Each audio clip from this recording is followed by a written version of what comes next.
মা দুধ না দেওয়ার কারণে বাচ্চাটা একদম দুর্বল হয়ে গেছে।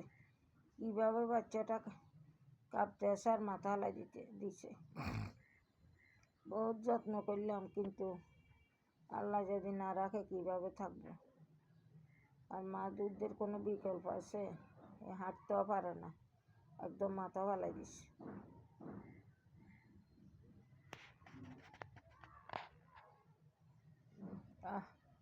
খুব কষ্ট লাগতেছে আমার।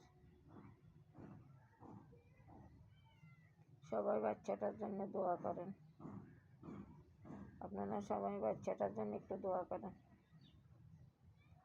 হোক না সে বিড়ালের বাচ্চা, কিন্তু আমি তাকে তো অনেক আদর যত্ন করেছি।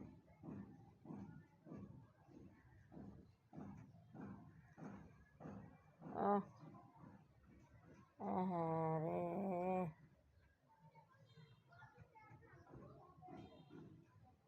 কত দুষ্টামি করতো, আর এখন হাত বেত ছাড়ি দিয়ে আসতে করে শুয়েছে, মাথা উঠাইতেছে না।